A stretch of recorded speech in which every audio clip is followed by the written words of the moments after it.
আসসালামু আলাইকুম রহমতুল্লাহ। আমি আপনাদের নিয়ে এখন এক্সপ্লোর করব লোহাসুরা পারিবারিক গোরস্থান।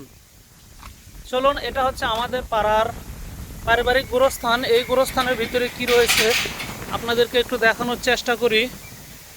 সর্বপ্রথম যেটা না দেখা, এইখানে এই গোরস্থানে আপনি প্রবেশ করার পরে এইখানে অনেকগুলো কবর দেখতে পাবেন।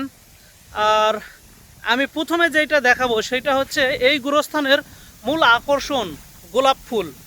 দেখুন, এত সুন্দর এইখানে গোলাপ ফুলগুলো ফুটে রয়েছে, মুগ্ধ হয়ে যাবেন। এই গোলাপ ফুলগুলো দেখলে আপনি মুগ্ধ হয়ে যাবেন। একটা গুরুস্থান, ওই পাশে কবর রয়েছে, আর এইখানে এত সুন্দর হয়ে ফুলগুলো ফুটে রয়েছে। শুধু তাই নয়, এই যে এই ফুলটাকে একবারে দেখুন, এই ফুল রয়েছে এইখানে আরও অনেকগুলো, আমি সবগুলো নাম বলতে পারবো না। এই ফুলগুলো, এগুলো দেখতে কত সুন্দর, মাশাল্লাহ, খুব সুন্দর। এই গাছটা, এটা কিসের গাছ আমি জানি না। এখানে অনেক ঝোপঝাড়, এর ভিতরে সাপ, এটার ভিতরে সাপ লুকিয়ে থাকতে পারে।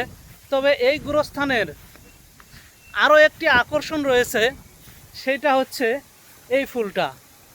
এই ফুল, ও আলহামদুলিল্লাহ আলহামদুলিল্লাহ, এত সুন্দর খুশবু,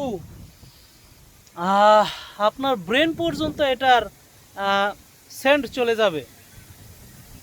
আরও যদি একটু দেখাই, এই যে দেখুন কত সুন্দর একটা ফুল ফুটে রয়েছে, কত সুন্দর, তাই না? হ্যাঁ, খুবই সুন্দর একটা ফুল ফুটে। এছাড়াও এইখানে আরও অনেক ফুল ফুটে রয়েছে, যদি এইখানে দেখতে পাবেন। তবে হ্যাঁ, আর সামনে যাওয়া যাবে না। আসসালামু আলাইকুম ইয়া হালাল কবর। এগুলো এখানে মোটামুটি অনেকগুলো কবর রয়েছে। আমাদের পাড়া প্রতিবেশী, বড় আম্মা, বড় আব্বা, দাদা, চাচা, ওনাদের যদি একটু জুম করে দেখাই তাহলে দেখতে পাবেন। এই যে মরহুম জহুরুল ইসলাম আমার দাদা হয়, আর এইটা হচ্ছে মরহুম হান্নান সোনার, এটা আমার চাচা হয়। ঠিক আছে, তো এই হচ্ছে অবস্থা। বন্ধুরা, এটা ছিল আমার ফার্স্ট ইউটিউব ব্লগিং। আপনাদের কেমন লাগলো অবশ্যই কমেন্ট বক্সে লিখে যাবেন। আর ভিডিওটা ভালো লাগলে একটা সাবস্ক্রাইব করে আমার পাশেই থাকবেন।